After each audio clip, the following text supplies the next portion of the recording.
Good morning, everyone. Megan Beatty, also known as Megan Knows Marketing with Tony Hody Training and Consulting. This morning, I wanted to touch on something that a lot of us have to do in our business, but we probably don't have a process or a script in order to do this effectively.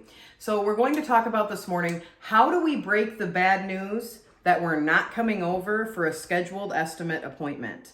There's a couple of key things we really want to touch on here. And a lot of companies I notice just kind of speed past this when it's really an important thing. Remember, a lot of effort went into generating this lead, wherever that came from, whether it be canvassing, special events, or maybe it's just inbound or outbound through our call center. But nonetheless, our marketers have worked tirelessly to put this appointment on the board. So now we have to unfortunately break the bad news we're not coming over. How do we do that effectively? Well, let's take a look at the 3 steps that we need to take in order to break this news and have the best possible result from our homeowner, right?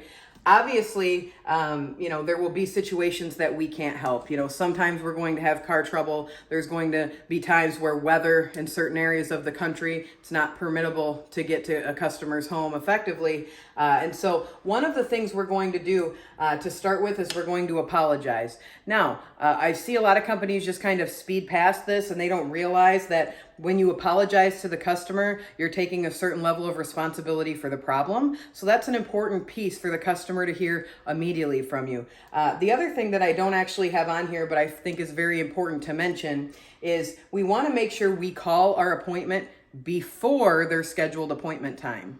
If they are scheduled to see us at 6 p.m., we cannot call any later than 10 minutes to 6. At 5:50, our call center needs to go, oh shoot, we're going to be missing an appointment. We need to call these people immediately.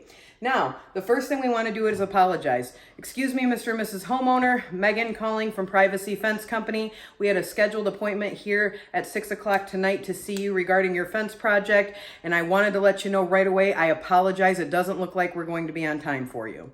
So there's the beginning of our apology. We want to immediately let them know, get to the point, let them know that we're going to be late. We wanted to give them as much notice as possible. The second thing we need to do, and I see a lot of the opposite of this in our industry happening daily, we want to tell the truth.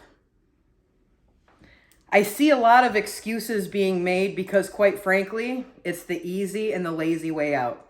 It's much easier for our call center person to say a rep got hurt, had a back problem, got a flat tire, or had car trouble than to actually go the long way around and explain it properly. And so what I'm seeing is a lot of us are taking those shortcuts and we don't realize what that's telling our customer about us and about our future service with them. So how do we tell the truth? Well, if we're going to a 6 p.m. appointment and our reps are in other appointments, isn't it fair to just share that with the customer?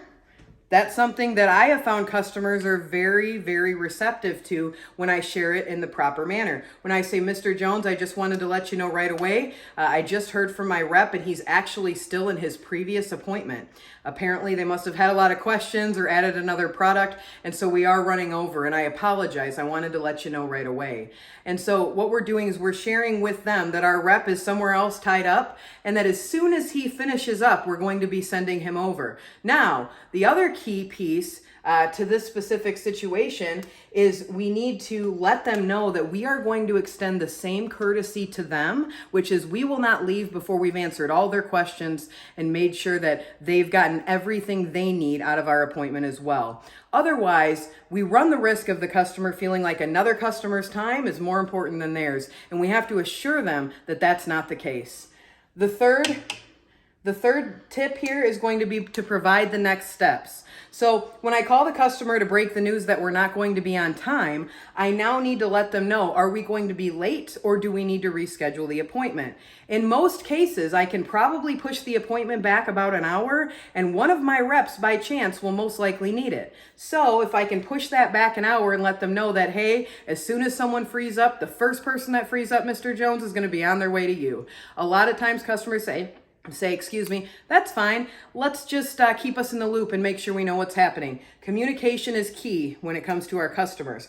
On the other hand, if we know we're not going to make it, we need to break the news that we will need to reschedule the appointment. How are we going to do that? Well, we're going to, again, spend the same three key things: apologizing, telling the truth, and then letting them know that we'd love to reschedule them for another date and time so we don't have to leave them waiting around all night wondering. Most of the time, customers really appreciate that, and communication is so, so important to our customer experience in 2021.